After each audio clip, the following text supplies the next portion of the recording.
Одоо бүгдээрээ хуулбарлах аргуудаа танилцъя. Ингийн тулд та бүхэн Modify Tools, Hotel Layout төслийн 2 дугаар захрын байгуулалт руу ороорой.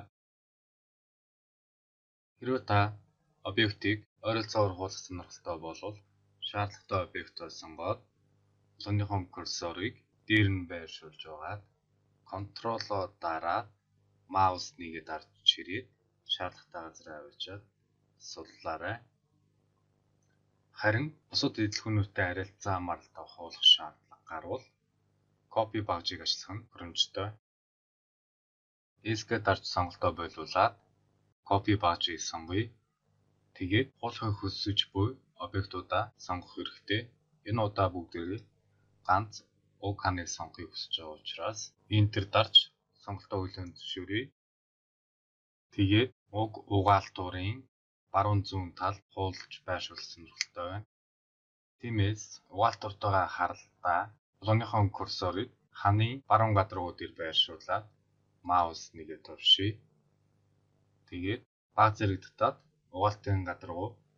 угаалтурын гадруу снайпингууд нь маус нэгээ товшъё. Одоо бүгдээрээ ханаа сонгоцсон байж байгаад copy багжаа сонгоё.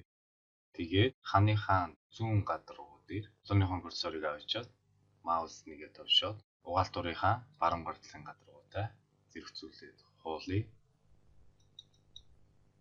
ESC дараад сонголтоо болиулъя. Одоо бүгдээрээ уг улаан ханыг урагшин 2 удаа хуулбарлая. Ингийн тулд copy багжаа сонгоод Options bar дээрээс Multiple буюу олон тоогоор хуулбарлахыг чагтлая. Мөн бүтээ босоо тэмдэглэгийн дагуу хуул сонирхолтой байгаа учраас Constraint-ийг чагтлая. Тэгээд хэр зайтай хуулахаа мэдэж байгаа учраас дурын газар маус нэгээ товшоод болгоныхон курсорыг доош нь явуулаад 400 гэж хичээд Enter дараарай. Тэгээд түр хэмжээ маань доошоо заасан байгаа учраас үргэлжлүүлэн хүссэн утгаа оруулах боломжтой байна. Хэрвээ та бүхэн дээшээ зайвал дээшээ хуулна гэдгийг анхаараарай. Тиймээс түр хэмжээ маань доошоо заасан байгааг шалгаад 2500 гэж өгөөд Enter даръя. ESC2 дараад багжаасаа гараад сонголтоо болиулъя. Үр дүнд нь бүгдээрээ сонгосон ханаа 2% хуулбарлаж өглөө. Ингээд хаалганууд нь цуг хуулбарлагдсан байгааг анзаарч байгаа.